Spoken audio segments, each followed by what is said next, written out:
everybody, it's Safi and Marco, Dish Out on the Movies. We're doing another review now of American Horror Story. Episode 3. Of what season? It's, I don't know. Oh, season 12. Wow. What is the title of the episode, Safi? Something about Rockabye Baby? No, Safi, that was last week. You know, the episode that you missed? I don't know. You don't know? I thought I did. Oh, I was trying to find God, Safi. I was trying to find the little clip that shows what happens next week. And I thought that's what it said on the... I saw the clip. I mean, I'd already seen the show. Okay, so I guess I have to look it up for you. Oh, Marco, you're such a pain. Couldn't handle that, huh?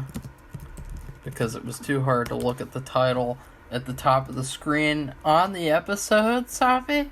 Really? Okay, what is it? It's, when the bow breaks. When the bow breaks, the cradle will fall. Oh. Yeah. I don't know. What? Creep. I don't know what Rockabye Baby. And they kept playing the song, too. In fact, they did this really interesting part with the music.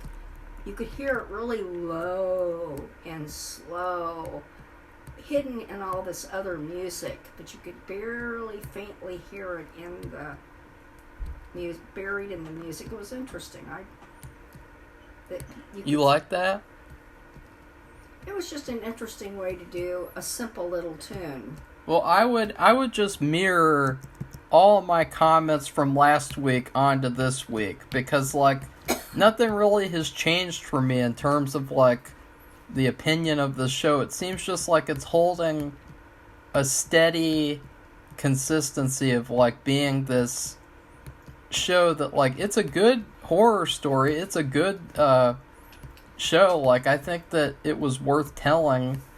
Maybe not as American Horror Story, but definitely worth telling. And I thought it was once again a good episode. It's just I admit too that it was hard to pay attention to a lot of the episode for something that was happening outside of the show. So that won't happen again. I will pay attention to next episode.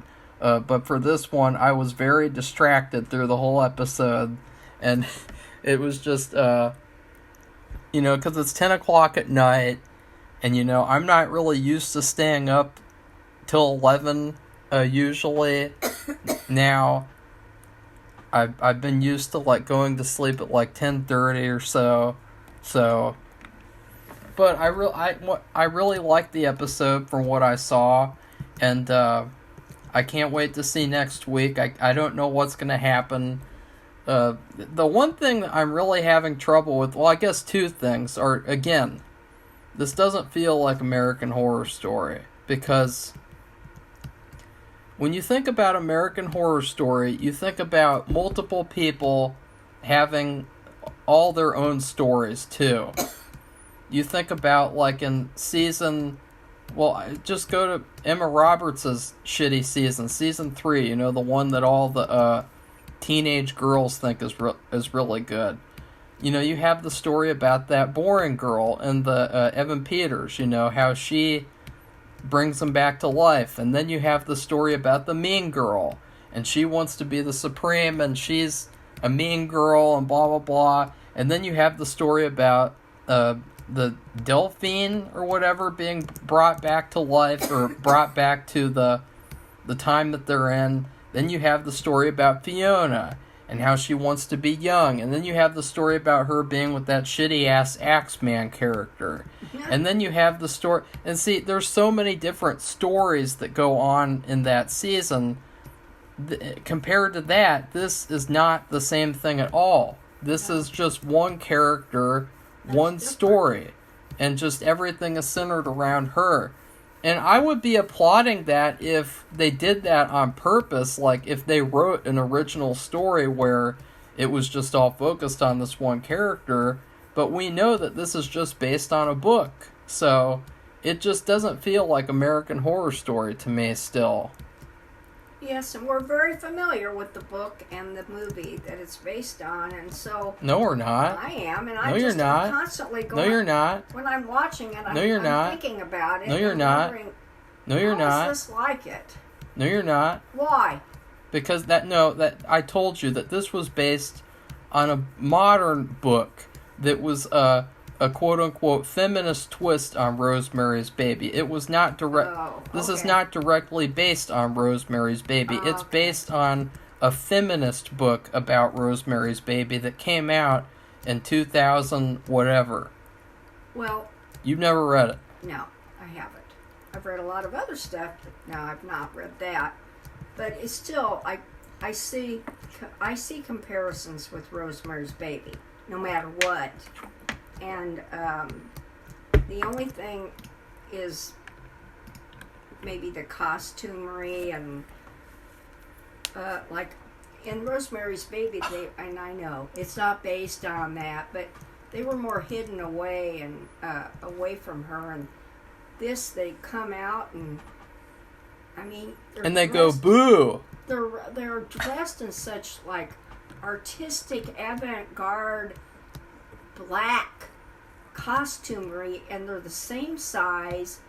And it's almost like art. Yeah, like, there's this one part where she's walking into the forest, and she looks up in a tree, and the witch is just in the tree, and she's like, boo! Well, but she was singing that song. Come on, baby. Oh, God. But not like that. Kind of quiet and nonchalant. But I talk about Kim Kardashian, who doesn't really, not in this show as much as other episodes. She comes to visit her, and they go take a walk on the beach with a bodyguard behind, but way back behind. And then after Kim leaves and tells her she's going to be on Emma's going to be on the cover of Vogue, and I'm like, what? Oh, anyway, she leaves, and then she sees something in the sand, Emma does, and picks it up. It's that little statue of her, or little doll, doll of her. It's not like a full size, it's like, I don't know, 8 inches or something. I like that doll. And the hair is really bleach blonde. The doll's creepier than Chucky. Well, if it does Right? anything, it's Right, Safi? pretty tiny activities. But anyway, then you look beyond, and she doesn't see, but you look beyond where she finds the little doll, and you see these two dark figures of the witches, and they even have these big hats, and they're exactly the same, but they're not pointy. Yeah, they kind of look like that creature from Hannibal. Remember on Hannibal with the Wendigo person that was always in the show? No. You don't remember Hannibal, Safi? I just don't remember. I know about the Safi. Wendigo from Grimm. Oh. And they looked like regular people. They worked in a hardware store. You don't remember? No, in Hannibal, I where know that. it's all he's all in black and he's got the horns on his head, like Oh, that's what it looked like to me. That's what it reminded me of. Hannibal. But they're the same size. I mean, they look like the same figure, only they've duplicated it, like, with special photographing effects, whatever, AI, whatever it is. And they're just standing there.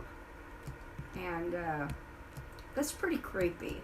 Yeah. They didn't do anything like that in Rosemary's Baby. So, they didn't come out like that right in broad daylight. Yeah, and as I said before in the Chucky review, when I watched Chucky, I felt like I was watching the kids show, and this feels like I'm watching the adult show. And I do feel like they are succeeding at telling a good horror story, at least like a good horror show, because there were quite a few creepy moments.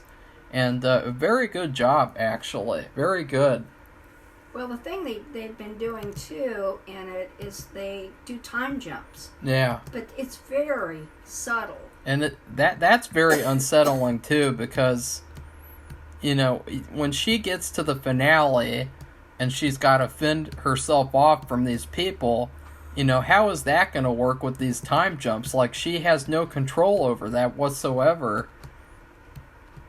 Well, another thing is her husband, if this is like, I know it's not Rosemary's Baby, but if it's the semblance to it. Well, here's the book, Delicate Condition. The feminist update to Rosemary's Baby we all needed. I don't know what that even means. Both things. The feminist update, whatever that means, and what we all need. What does that even mean? It means her body is no longer her own. It wasn't her own in Rosemary's Baby either. No. So give me a break. It wasn't. I hate this kind of BS. Yeah. I was in the 70s, and with the feminist movement, and this stuff, they say stuff like that. I mean, maybe she didn't write that. Maybe somebody Safi, else. She didn't. Why would she write a review on the cover of her own book? Well, that's right. Whoever wrote that, they're full of SH, you know what. Yeah, they're full of shit. Andrea Bartz from New York Times. Oh, it figures, New York Times. Well, that's... Figures. No, it says New York Times best-selling author. Oh, let's see what that bitch wrote. Andrea Bartz. You put Andrew. Oh. Okay, there you go. Oh, gross! Ew. She looks like Willa. Ew, she looks like a feminist for sure. She looks like she has pronouns in the bio. She looks like she has just got vaxxed in her summary. Oh god. When people say stuff like that, I'm like, what does that even mean? And then, what are you trying to do? I don't know. Are you trying to pretend like biology didn't ever happen? I mean, give me a break. I can't stand that kind of crap. But well, anyway. Let's look at a book that she wrote because it looks like trash. Oh, It says We Were Never Here, a novel, as if we didn't know that. It says it's a backpacking trip has deadly consequences. Emily is having It says in this psychological thriller. With alluring locales, Hitchcockian tension, and possibly the best pair of female leads since Velma and Louise, from the author of The Lost Night in the Herd. Ooh. I just, and they will write, whoever writes these things, they want them to spruce it up. Here's another review. That's womanhood, I suppose, both craving and feeling repulsed by attention. I don't know what that's supposed to mean either. That's what I say. I hear this stuff, and it's almost like they're making it complicated, so you really do. It sounds it might be good, but you really don't understand what they're saying, and they probably don't even understand what they're saying. Well, I'm glad that when I review, I don't sound like them. I don't want to sound like that either. Because here's the thing, this is a good story so far. You don't need to call it a feminist update on Rosemary's Baby. Because because I thought that that's what the author described it as. I didn't know that that was just from a review from some random biatch who wrote a book. I didn't know that that was her review. I thought that that was the author self-describing the book. No. So, because it is very similar to that story. I mean, yes, it is, and that's why I was wondering. The husband, it's a shame because I know this actor from that other show, and everybody loved him. The Good Wife. Yeah, everybody loved him, and when he left, I think people were sad. I don't like him. I could be wrong, but in this show, I don't like him at all. He's really weak, but then you think and you're thinking about this other show, which I'm more familiar with. He's conniving. He looks weak, but he's really conniving behind her back for his own career. And of course, now that's one thing too. He doesn't talk about, now that one episode they talked about his art and like a show he was doing. And but they don't really, like on this episode, I don't think he ever talks about his art or anything. She thinks he might be having an affair. Kim says no, and I don't know who the woman is that she thinks he's having an affair with, but he just seems so. And then, getting into it, she's having. Well, there's all kinds of things that happen. Maybe Marco wants to describe it. She thinks she hasn't lost the baby. She thinks she's still pregnant, and she's been checking, like, is that accurate? Could she have really had a miscarriage? Could that be a mistake? Blah blah. But anyway, he doesn't like it. He's weirded out, and he's acting like a baby about it. Like, it bothers him more than her, and I just think that's so selfish. And he's so weak, and I don't like him at all. It's depressing, because he was really good in that other show, and a likable character. In this show, he's just a dipshit. Well, I don't know. Yeah. And I know maybe that's a feminist thing, but it doesn't matter. I don't know. It doesn't matter. Because he was likable in Rosemary's Baby. The husband the husband was the most likable character in the movie. And even though what happened, I didn't dislike him.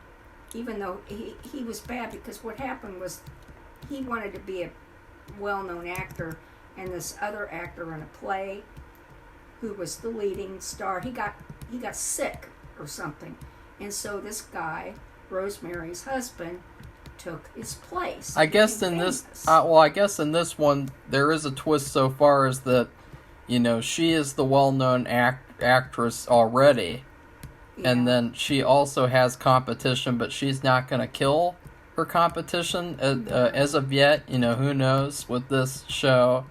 But yeah, the show always surprises you. The thing that I'm having trouble with is, I don't really know, like, what is the message, because, like, there was this stupid part there was this stupid part in the episode where she's at this convenience store, and the clerk feels her chest, and she says that she feels well, I'm having trouble talking because you keep on interrupting me, so that's why I said that. Sorry.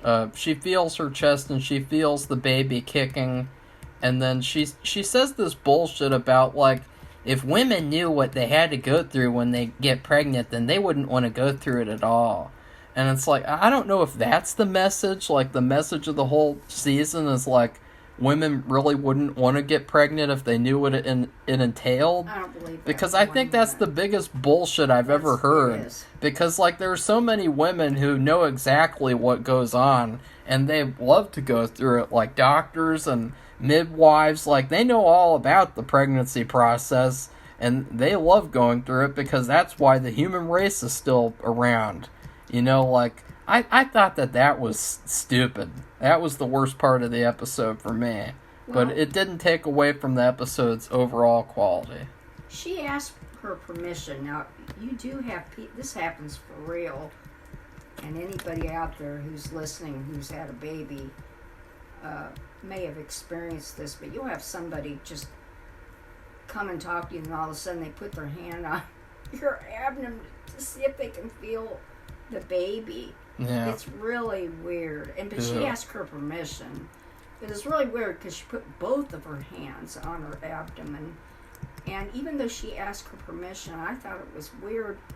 And then she said, I can feel the baby moving. And I'm like, and so she was really happy about that, because this is a girl, who thinks she's lost her baby. She thinks she's had a miscarriage. But she's doubting that now, and that kind of adds to her feeling that she didn't lose the baby. Yeah. Plus, something else is happening. She's getting these texts from somebody. If they had said previously, don't do it.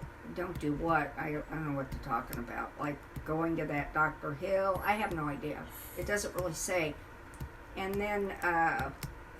I think she gets a text. It's near the end. It says the baby's not dead or something. Yeah, well, it's on her calendar. Remember, her calendar has been hacked into. Right. Changing the dates and the times for the appointments and things. Yeah, she's very adept at using all these things on her phone, of which I'm not. I mean, we all know that, because pretty much, if you were, then you could have done the review for last episode. Oh, Marco, shush up. Anyway, whoever's doing this, and then they'll say, I'm going to warn you. I'm warning you.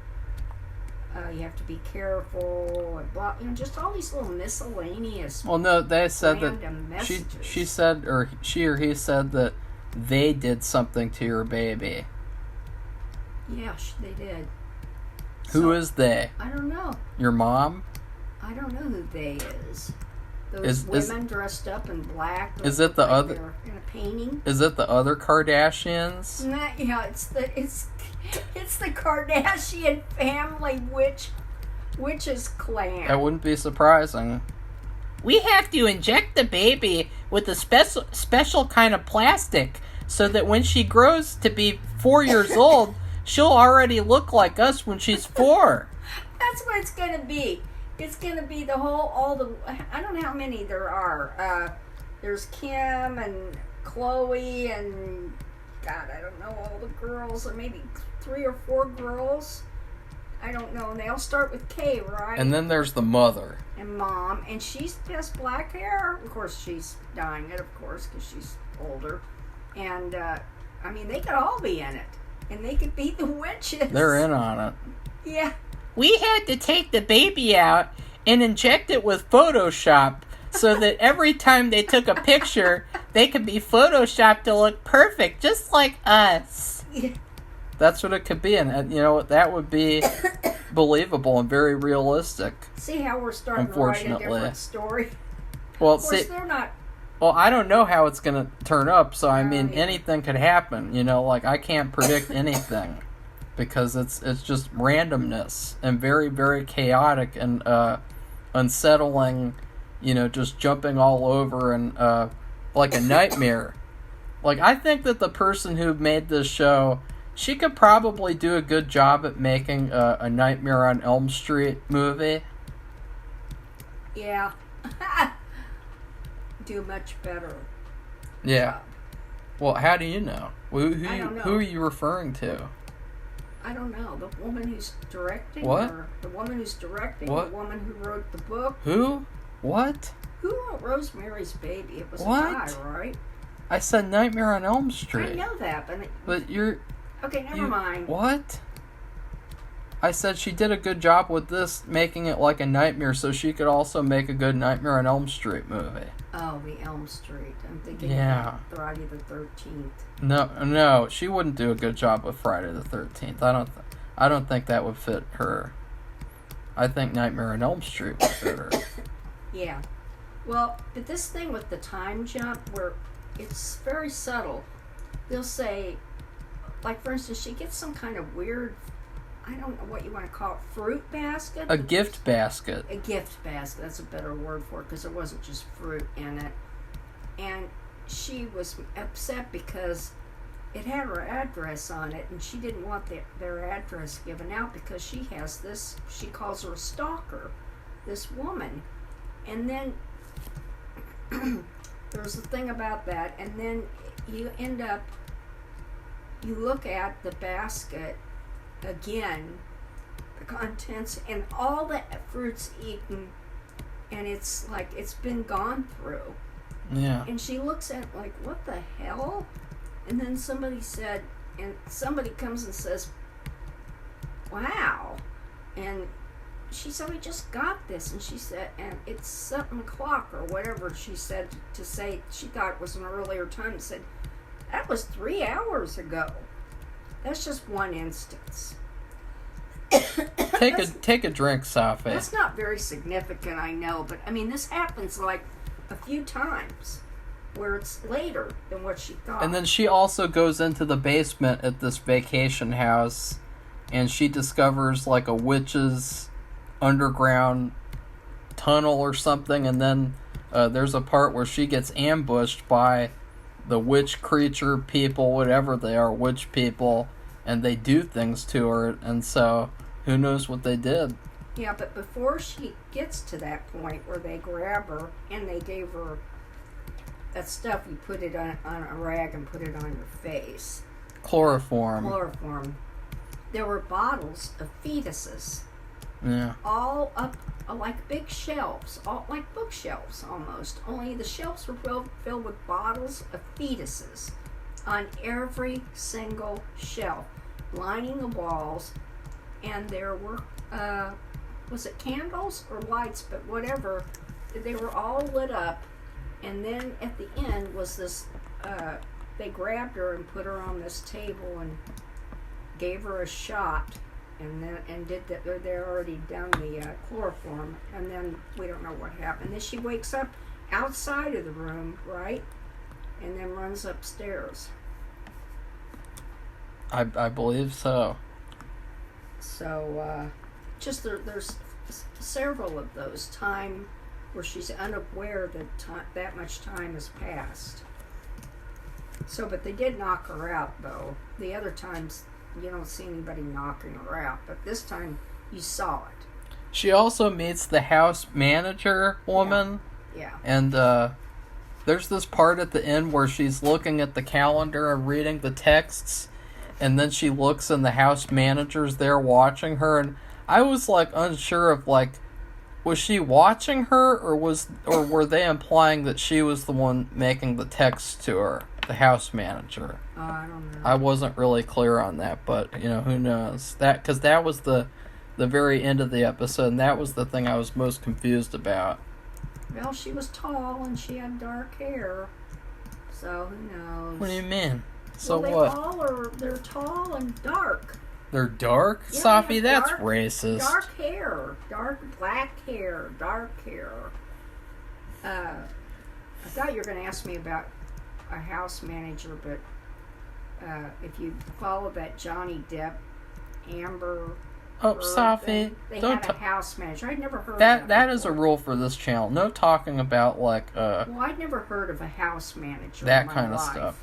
Until that. So. Well, I don't want to know about it because I think it's stupid. Did they show her doing anything except just writing stuff down or looking at something? It was weird. It's like just, I'm doing my job. Scribble, scribble, scribble. Oh, well, no, wait a minute. We forgot this part.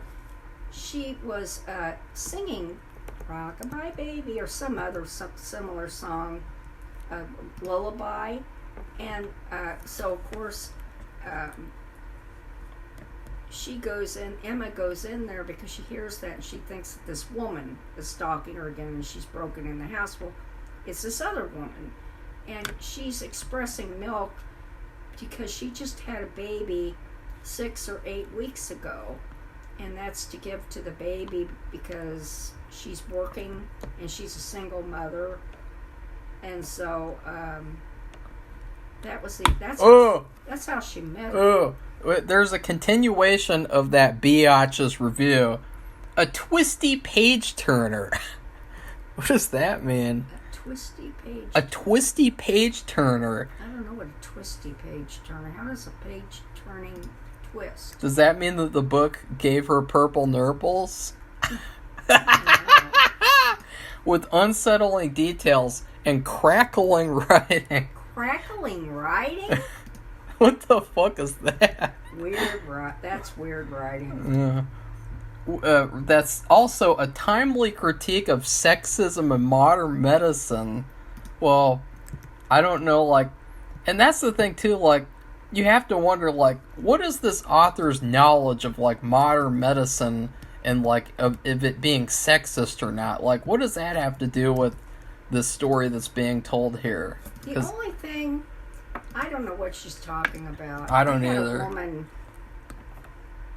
on both times, but anyway, because I wanted it that way. But anyway, the thing that's different now than it was before, and now has been a long time now, is that their insurance, and of course there's also all these laws that have been passed that can get the doctor and the patient put in prison. But anyway, their insurance rates, they have liability insurance, the OBGYNs, and they're so high, they're very nervous about making mistakes because they could be sued, and so that is the one thing that it doesn't matter whether you're a man or a woman, OBGYN, it's the thing with insurance. liability insurance, and then also now you have all these new weird laws, and you have to be really careful. You can be put in prison. So.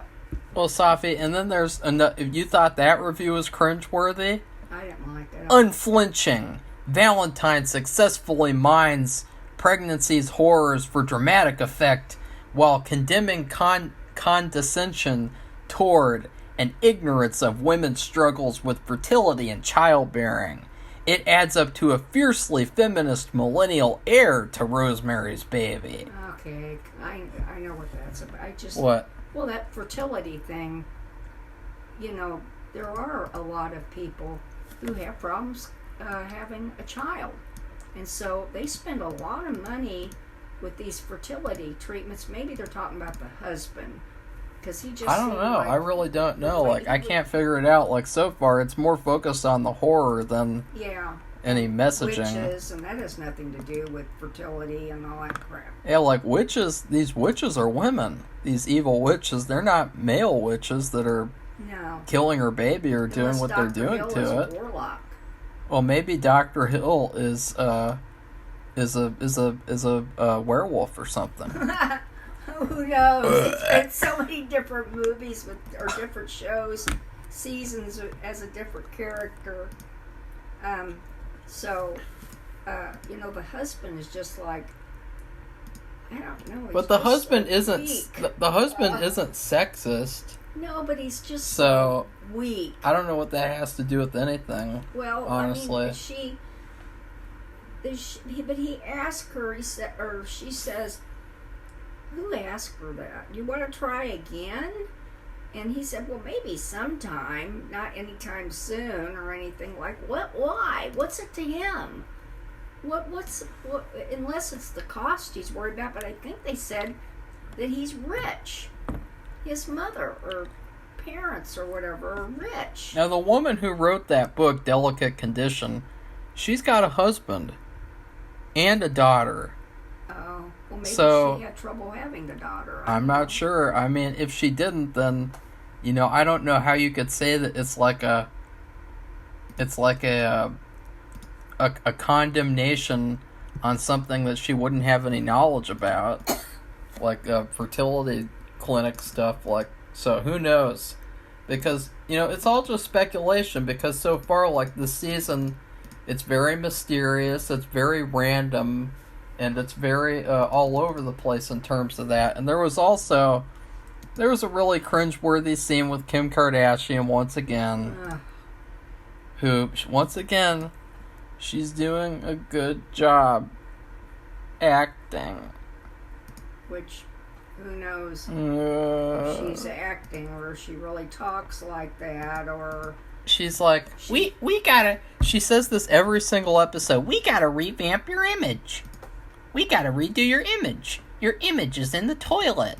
Just like my wife. And she's cutting up cucumber. And it's I thought that seeing Emma Roberts on the toilet was weird. But seeing Kim Kardashian cut up a cucumber was somehow a lot more weird. Because we all know that when Kim Kardashian gets cucumbers, she doesn't cut them up into pieces. Really, Marco? Yeah. Oh, for heaven's sake. What? I don't know what you're implying. That's disgusting. Well, no, it's just weird. It's like watching an alien do human things. It's does Kim Kardashian cut up cucumbers? Or let's say, does she even cook? I would love to know. She doesn't cut up. She doesn't cut up her cucumbers. I don't know. But there was another weird thing, and this is nobody's going to care about it. But it since I used to be a falconer, I can't help but notice these things. When Emma sees the woman in the woods, I mean, this is what she sees: a beautiful fire. A really big, like a campfire in the middle of a stone pit, and then she hears that "Rockabye Baby," that woman singing, and she's up in the tree above, and then when it's over, and she runs out of there, and she's gone for hours, and they thought something was wrong, and her husband acted like he was really worried, but then I just suspicious about him. It just doesn't seem genuine. Anyway, they go back. And she takes them all back. She takes her husband, maybe there's some cops or bodyguard. There's no sign of a campfire. And of course there's no sign of a woman. But guess what's up in the tree? What flies up to the tree? A snowy owl. Now that's okay if it's Harry Potter or this is up in the Arctic. Or maybe we're having an anomaly day where we even have had them come down to here to Ohio. It's very rare. Very rare. They're northern birds, like Canada, the Arctic, where it's cold. Yeah, the reason why you saw them on Twin Peaks is because that was north. That was Washington. That's in the north. It'll still be a little weird too. No. But, we've had them come down. I don't know about this year. I haven't heard anything about this year, but we've had a few come down and people will feed them, but it's nobody knows why. But they're not birds that live around here. Really? At all. Mm-mm. And they wouldn't be living there. They're northern birds. So that was just really weird to me. But it was, it was a sign. It was all white. So it's probably somebody has in a rehab project, or who knows, if maybe even a falconer has a trained, and they're very hard to train too, because they're not as smart as people think they are. Somebody has a trained owl, like for Harry Potter. They had a snowy owl. I mean, he had one. That was his. What do you call it? Okay, I can't think of. There's a name, and I've read about this all summer, and I can't even think. Familiar. That's his familiar. That's what they call it. So I give this episode. What? I give this episode another B, because there wasn't anything that happened that made me think like, oh wow, I have to give this episode a B plus.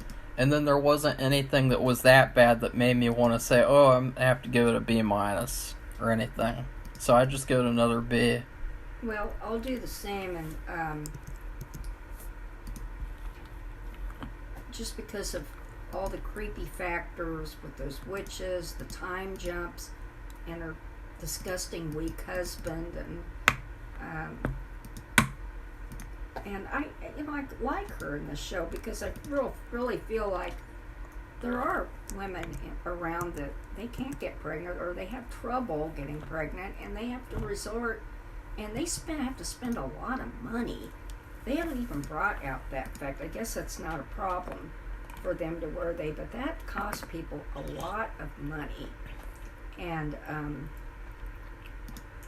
I could talk more about that. I'm not going to do it. It has nothing to do with, but this thing with fertility, and then, or you can have a baby, then you have 50 million miscarriages, and then we've got this little problem here as of late with the laws. But anyway, it is a problem for some people. Marco had a first grade teacher.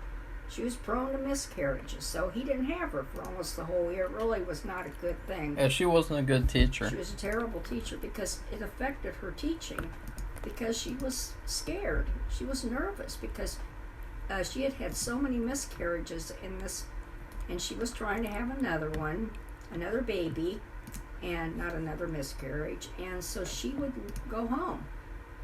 Or she had a ton of doctor's appointments. It really screwed up Marco's education. I dig. She was a terrible teacher anyway, so I don't know how her being there would have improved anything, because she was bad. A leave of absence she had this thing where you had free reading time, and you went over to this area with like beanbag chairs and all these books, and you're supposed to sit there and read. And so I would pick out this book that was about a haunted house, and there's like this part where they encounter like a scary Venus flytrap or something. And I really like that book. I wish I could remember the title or see the book again, because it would be very fun to have that in the collection.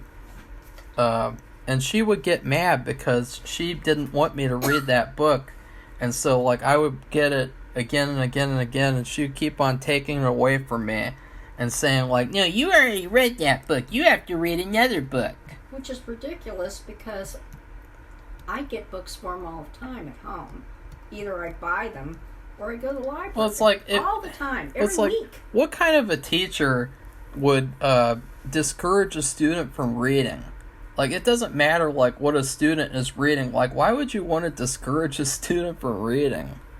Like, no matter what book they're reading. Like, that was just really weird. Well, and I don't like that. She did a lot of other strange things too. Like, I would put pictures of horror characters on my homework folder, and what you had to do is you had to turn in your homework folder to her with the homework completed in it, and then she'd give it back to you.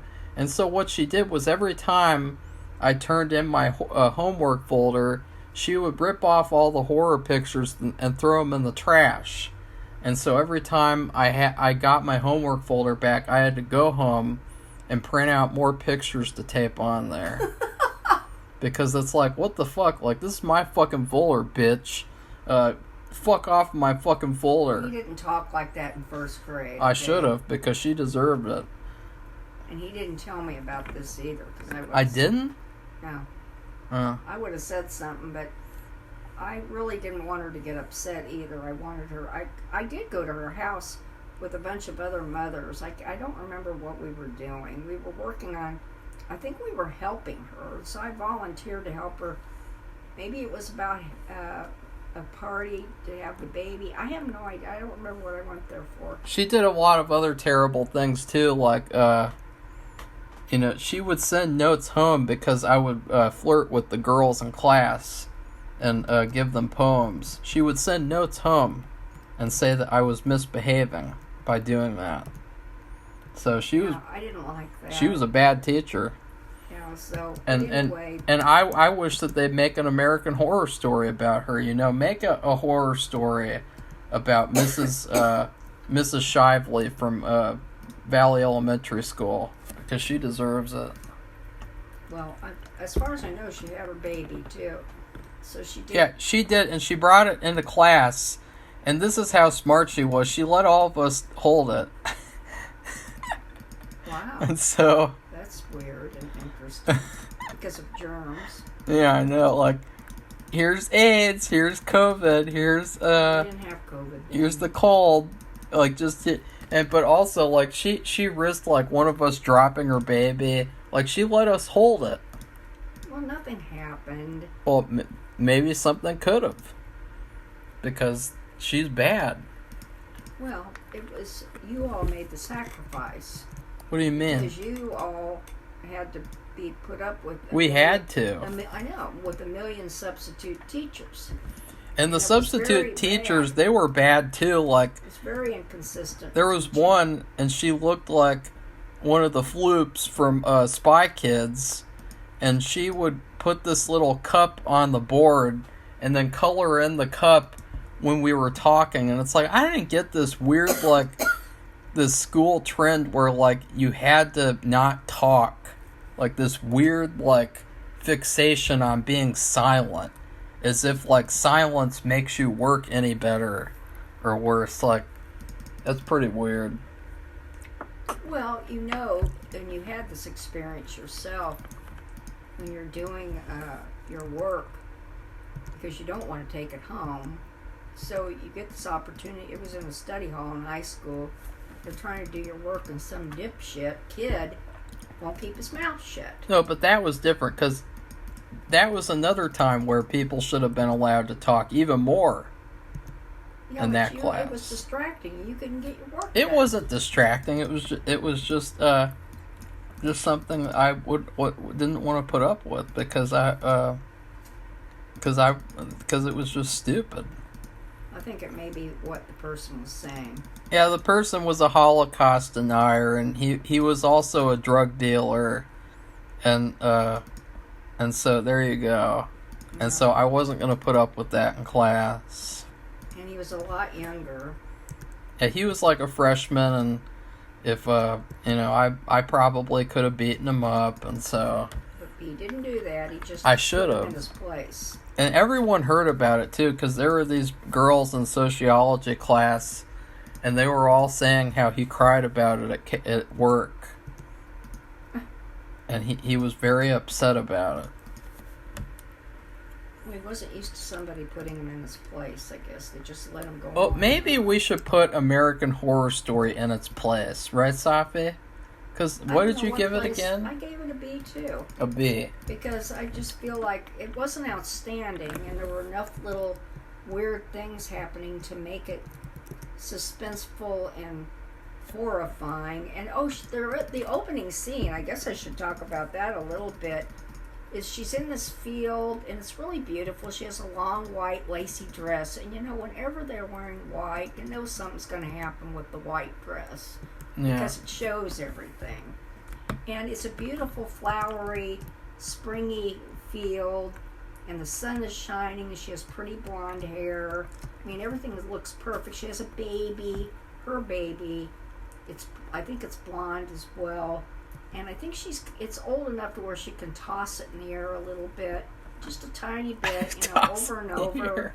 Like she's enjoying the baby, and she's smiling. And then she does one little toss, but the baby doesn't come back down. The baby just disappears, and she's looking up into the branches of a tree and the sky. And then all of a sudden, you look at her dress, and it's like Didn't it turn black? No, it turned red from blood. Okay, because it looked a little dark. It was like The Shining. Remember when the blood was coming in from the elevator side? Oh yeah, I remember that, Safi. I wouldn't forget about that. Well, this was a different kind of a thing. The blood was starting at the bottom, and it was going up, up, up, up, and covering her entire dress, but not dripping. It was like they were fooling with the color, of course. Yeah. And so it goes all the way red up to the top of the neck. I mean, of the dress. Not herself. And she's screaming. And that's how it opens, or, it starts. It's like the beginning of the show. So I thought that was an interesting shot, or whatever you want to call it, technique, shot, to a way to open, and this is before it starts with the title of the show or the actors or anything that the little music that they play for every single American Horror Story. So anyway, I just thought that was interesting. I'd forgotten, and then I wanted to bring it up because I thought they should get credit for it. Credit? Yeah, credit. Well, for a positive thing. Well. Okay, so if you want to, if you like this video, give it a thumbs up and become one of our subscribers. We welcome new subscribers, even though they ask you to do funny things when you reach 400. I have to rank all the women characters, and this is how weird it is. If you have a woman character in more than one movie, I have to rank the different versions or presence of the women in the different movies against each other, which is bizarre. You have to rank them in terms of how attractive you find them. And I don't like that. Why? That's like putting somebody down for their looks. It's locker room talk. I'm not into locker room talk. It's asinine. Can't believe you even tell me even to do I think it would be fun to do that for all the female characters in American Horror Story history, because I don't see how they dress up. That would be the real challenge. Be glamorous for a movie in which they have to go through a saw trap. Well, it's not the actors personally, it's the characters. I know, but still, they didn't choose how they looked or what they wore. These are the characters and how attractive you find the characters. I mean, attractive in terms of what? Oh, Safi, because for heaven's sake, that's who you are. I don't do that. It defines you. No, it doesn't. Yeah, it does. Somebody who's very superficial. No, I don't think so. We've seen what that looks like. No. Marco. No. Okay, so, goodbye.